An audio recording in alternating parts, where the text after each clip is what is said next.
बिस्मिल्लाहिर्रहमानिर्रहीम।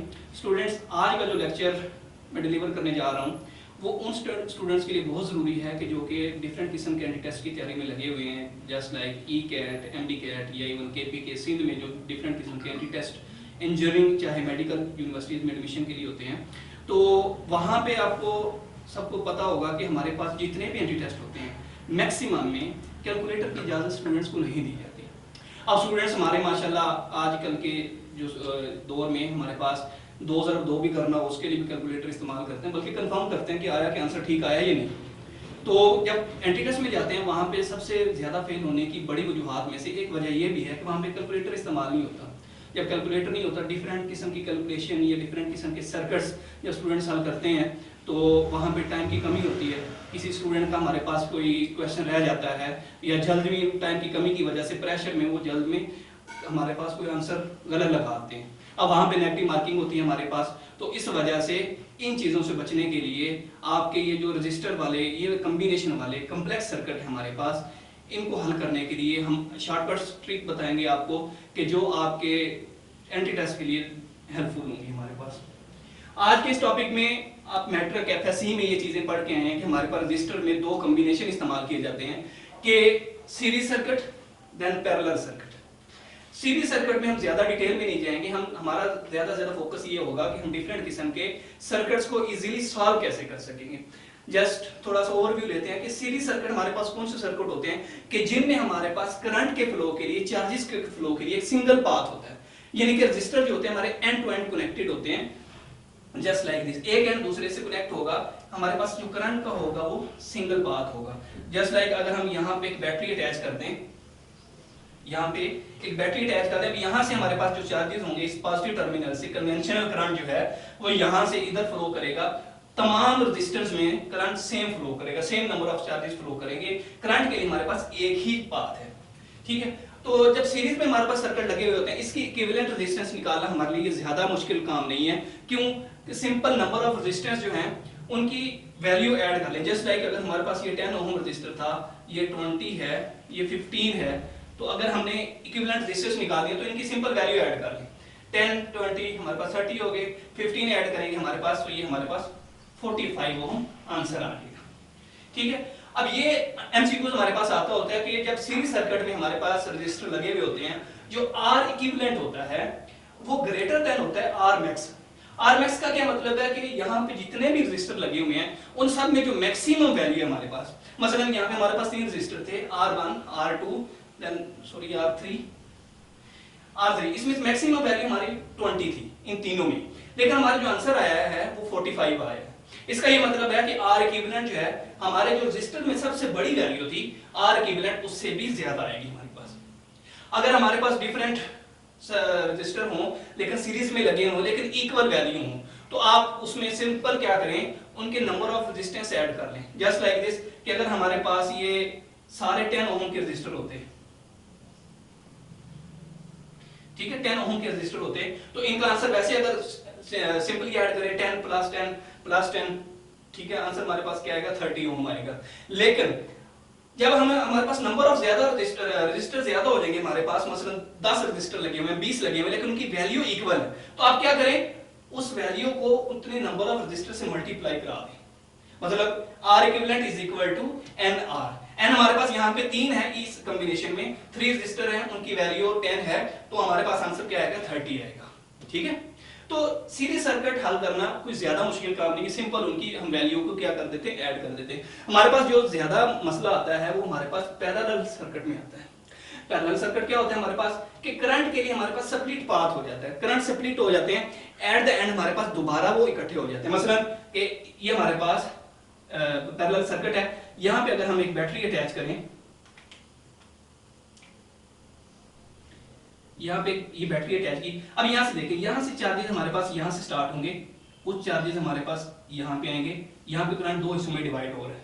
अब यहाँ से फर्दर यहाँ पे जाके दोबारा 2 हिस्सों में करंट डिवाइड हो रहा है ऐसे, यहाँ पे अब यहाँ से करंट ये ऐसे आएगा, ये यहाँ से आएगा और ये वाला यहाँ से आएगा, और इस पॉइंट पे आके जितना करंट यहाँ से हमारे पास गया था, जितने नंबर ऑफ चार्जेस यहाँ से गए थे, वो सारे के सारे चार्जेस यहाँ पे दोबारा इकट्ठे हो जाएंगे, ठीक है।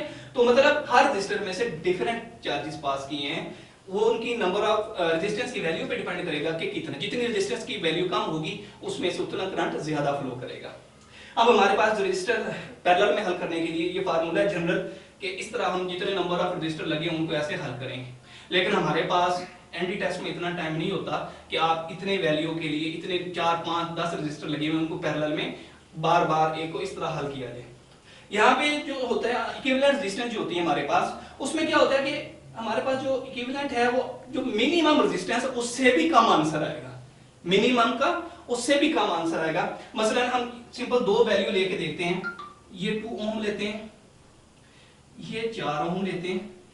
अब इसको हम सिंपल यहां पे हल करते हैं कि 1/2 प्लस 1/4 देन 4 एलसीएम आ गया हमारे पास। यहां पे हमारे पास क्या आ जाएगा 2, यहां पे हमारे पास क्या आ जाएगा 4 है, यहां पे हमारे पास 1 आ गया, तो ये 3/4 आएगा। लेकिन ये हमारे पास क्या है 1/r इक्विवेलेंट है, तो r इक्विवेलेंट निकालने के लिए हम क्या करेंगे रेसिप्रोकल लेंगे, 4/3 आएगा। अब 4/3 आंसर जो है हमारे पास वो 2 से भी कम है, तो मतलब ये हमारे पास r इक्विवेलेंट जो आएगी इन रेजिस्टेंसेस में से जो सबसे कम वैल्यू होगी उससे भी कम वैल्यू आएगी हमारे पास, ठीक है। तो इसी तरीके पैरेलल रेजिस्टेंस में से भी हमारे पास अगर n नंबर ऑफ रेजिस्टर हो और उनकी इक्वल वैल्यू हो हमारे पास, तो उसके लिए नंबर ऑफ रेजिस्टेंस से उस वैल्यू को डिवाइड करते हैं। मसलन अगर हमारे पास ये 3 रेजिस्टेंस होते हैं, हमारे पास सपोज 3 रेजिस्टर हैं, तीनों की वैल्यू जो है 10 ओम है, ठीक है। अब हमें इसको निकालना है, तो इस r की इस वैल्यू को हम क्या करेंगे r divided by 10 divided by 3 कर लेंगे।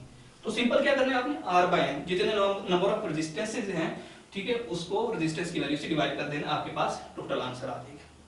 अब अगर हमारे पास पैरेलल में मसलन डिफरेंट वैल्यू है, जिस तरह ये वैल्यू है हमारे पास, जिस तरह हमारे पास ये आगे 10 लगा दी हमने, इनको हल करना है, तो बेटा इसमें हमने क्या करना है, अगर दो रेजिस्टेंस हो ना सिंपल, तो आप पहले इन दो को हल कर लें, इनका एक पैरेलल आ जाएगा, फिर अगले दो को हल कर लें डायरेक्ट इस फार्मूले से। अब ये फार्मूला कैसे लगेगा r1 r2 r1 plus r2। मसलन अगर इसी क्वेश्चन को हम डायरेक्ट वहां से हल करें, ये जो 4/3 आंसर है हमारे पास, कि हमारे पास एक रेजिस्टेंस था 2, कितना था 2 वैल्यू का, दूसरा कितना था 4, ठीक है। हमारे पास इन दोनों को हमने क्या करना है ऐड करना है नीचे 2 + 4, तो ये आंसर हमारे पास क्या आया 8/6। इसको सिंपलीफाई करेंगे तो हमारे पास 4 आ गया, नीचे 3 आ गया, तो आंसर हमारे पास क्या आ गया 4/3, ठीक है। तो आप डायरेक्ट ये फार्मूला इस्तेमाल करेंगे, ये वाला इस्तेमाल नहीं करेंगे, इस पे आपका टाइम ज्यादा वेस्ट होगा। अब आते हैं असल ट्रिक्स की तरफ। मसलन एक मैंने पैरेलल में ये ट्रिक बताई कि अगर हमारे पास इक्वल नंबर ऑफ रेजिस्टेंस हो, number of values of resistor की इक्वल हो, तो क्या करना है उसके टोटल सर्किट में जितने रेजिस्टेंस लगी हुई हैं उसके नंबर से डिवाइड कर देना। लेकिन अब जिस तरह ये हमारे पास ये वाली वैल्यू ली है हमने कि दो सर्किट बना लेते हैं, दो रेजिस्टेंसेस का,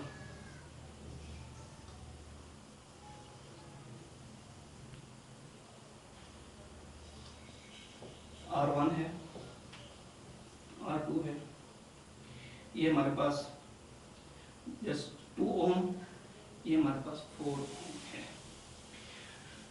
स्टूडेंट्स ये जो ट्रिक है ये आपको डिफरेंट किस्म की किताबों में नहीं मिलेगी, आपको यहाँ पे जो बताएगी ये इसकी वैल्यू की बात है, ठीक है, आपको डिफरेंट जगहों पे नहीं मिलेगी इंशाल्लाह।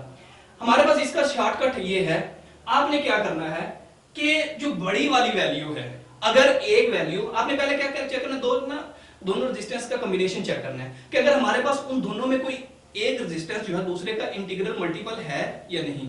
इंटीग्रल हमारे पास देखें एक रेजिस्टेंस ये 2 है, हमारे पास क्या है एक रेजिस्टेंस 2 ओम है R1, तो जो R2 है हमारे पास R2 वो 4 ओम है, ठीक है, R2 हमारे पास क्या है 4 ओम है। तो इसमें हम क्या चेक कर सकते हैं कि R2 is equal to 2R1 लिख सकते हैं। तो मतलब जो R2 है वो डबल है किसका R1 का, ठीक है। तो इसका आप डिफरेंट इस फार्मूले से भी कर सकते हैं, लेकिन शॉर्टकट ये है कि आप 4 जो बड़ी वाली वैल्यू उसको 3 से डिवाइड कर दें, बड़ी वाली वैल्यू को 3 से डिवाइड कर दें, तो आपके पास इक्विवेलेंट रेजिस्टेंस आ जाएगी 4/3 जस्ट लाइक दिस। लेकिन ये तो आप ये कह सकते हैं यहाँ पे सॉल्व किया हुआ, आप कोई वैल्यू चेक कर लें। मसलन एक वैल्यू आप इसी वैल्यू को हम रिप्लेस कर लेते हैं कि अगर हमारे पास ये 4 था, ठीक है, ये हमारे पास हम 8 ले लेते हैं। अब इस फार्मूले में लगाएं, इस फार्मूले के मुताबिक अगर हम चेक करेंगे तो R equivalent is equal to 8 multiply by 4 divided by 4 plus 8, ठीक है। तो ये हमारे पास मल्टीप्लाई कराएं, कितना आंसर आएगा 32 डिवाइडेड बाय 12। अब इसको सिंपलीफाई आगे करें, 4 से डिवाइड कर दें इसे, 8 3, तो R इक्विवेलेंट क्या आया हमारे पास 8/3। तो बेटा देखें जितने मर्जी रेजिस्टर हो, आप एक 500 ले लें, एक 1000 ओम ले लें, ठीक है, आंसर जो आएगा आपका 1000/3 आएगा, ठीक है। अब अगर चलो ये तो हाफ हो गया कि हमारे पास जो सेकंड रेजिस्टर था वो पहली रेजिस्टेंस के हमारे क्या था, डबल था। अब अगर हम ये चेक करें जो सेकंड रेजिस्टर है, पहली जो वैल्यू उसका ट्रिपल है, उसका 4 टाइम है, उसका 5 टाइम है, 6 टाइम है, 100 टाइम है, 200 टाइम, इवन 500 टाइम है।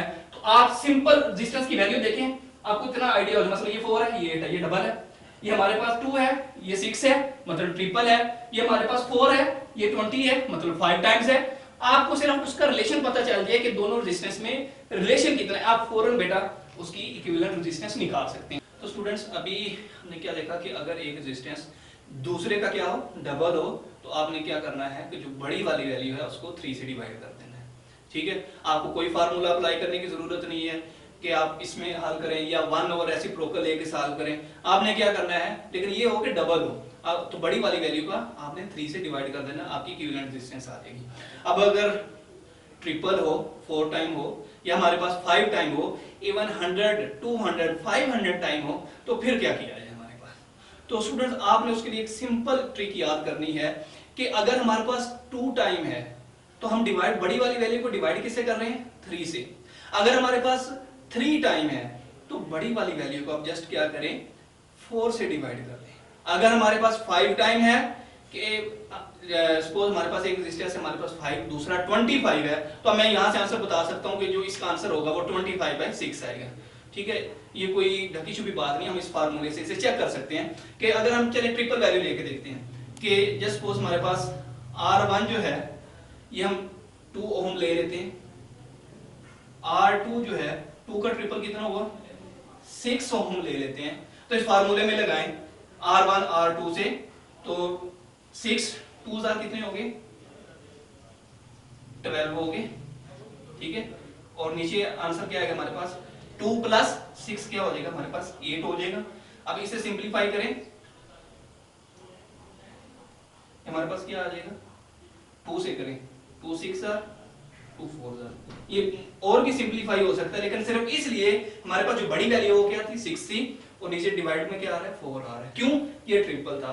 अब कोई और वैल्यू चेक कर लें, मसलन हम क्या कर सकते हैं, चेक एक 5 ले रहे हैं, 5 का ट्रिपल 15 है, वहां से ज्यादा चेक हो सकता है, ठीक है, वो चेक करके देख सकते हैं। R equivalent is equal to 5 और इसका ट्रिपल 15 डिवाइडेड बाय 5 प्लस 15, तो 15 5 75 और डिवाइड में क्या है हमारे पास 20। अब ये देखिए 75/20 है, लेकिन इसको सिंप्लीफाई करेंगे हम 5 से अगर करें तो 5 15 ठीक है, और हमारे पास नीचे क्या आएगा 4 आएगा। ये देखिए दोबारा डिनोमिनेटर में हमारे पास 4 आ रहा है, ठीक है। तो अगर हमारे पास ट्रिपल है तो आपने क्या करना है, बड़ी वैल्यू को 4 से डिवाइड कर देना है। अगर हमारे पास 4 टाइम्स है तो बड़ी वाली वैल्यू को क्या करना है 5 से डिवाइड कर देना है। मतलब डिनोमिनेटर में हमने क्या करना है, अगर कि एक बढ़ा देना है, मसलन हमारे पास एक वैल्यू है 200 टाइम है, 200 टाइम लेके चेक करते हैं चलिए कि R1 हमारे पास है 2 ओम, ठीक है, R2 जो है हमारे पास इसका 200 टाइम कितना होगा 400 ओम। अब इसको सॉल्व करके देख रहे हैं, R equivalent is equal to 2 multiply by 400 divided by 2 plus 400, ठीक है। तो यहां पे हमारे पास क्या आएगा 800 डिवाइड बाय 402, ठीक है। तो यहाँ से बेटा आप सॉल्व करें तो ये क्या आ जाएगा, 2 से अगर करें 400 डिवाइडेड बाय 201, देखिए आर गिवन क्या आ गया हमारे पास 400 डिवाइडेड बाय 201 ओम। तो यहाँ पे देखें अगर 200 टाइम थी रेजिस्टेंस हमारी तो उसमें डिनोमिनेटर में क्या आ गया 201 आ गया और बड़ी वाली वैल्यू से उसको डिवाइड करा देना है। ठीक है, तो यहाँ से आप दो रजिस्टर हो, चाहे वो डबल हो चाहे वो ट्रिपल हो, 100 टाइम हो, 400 टाइम हो, 500 टाइम हो, इवन 1000 टाइम हो, ये फार्मूला ये शॉर्ट ट्रिक आपके काम आएगी कि आपने ये देखना है। ठीक है, उसको उस नंबर से एक बड़े वाले नंबर से एक ऐड करके उसको डिवाइड करा देना है। मतलब 2 टाइम थी तो हमने ऐड किससे कराया 3 से, 3 टाइम थी तो ऐड किससे कराया हमने 4 से, 5 टाइम आएगी ऐड डिवाइड किससे कराएंगे, सॉरी हम डिवाइड किससे कराएंगे 5 से 6 से। अगर हमारे पास 6 टाइम आएगी तो हम किससे डिवाइड कराएंगे 7 से डिवाइड कराएंगे।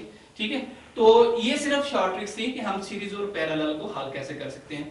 तो यहाँ से हमारे पास सिंपल ऐसे सर्किट तो नहीं आएंगे, हमारे पास एंट्री टेस्ट में कॉम्प्लेक्स सर्किट आते हैं हमारे पास। ठीक है, वहां में सीरीज होते हैं पैरेलल होते हैं, कई जगहों पे ऐसे होते हैं ना सर्किट सीरीज में रजिस्टर सीरीज में लगा होता है ना पैरेलल में लगा होता है, तो उन सर्किट को कैसे सॉल्व करते हैं। तो इसके लिए इंशाल्लाह आप नेक्स्ट लेक्चर का वेट करें, नेक्स्ट लेक्चर में हम सब ये सारे सर्किट को कंप्लीट करेंगे। तो आप जब दोनों ये तीनों लेक्चर देख लेंगे तो इसके बाद आप देखेंगे कि आपका रेजिस्टेंस का कोई भी कॉम्बिनेशन हो, कोई भी सर्किट हो, आप विद इन सेकंड में उसकी इक्विवेलेंट रेजिस्टेंस निकाल सकते हैं। ठीक है, अल्लाह हाफिज, नेक्स्ट लेक्चर के वेट में रहें, इंशाल्लाह अपडेट करेंगे।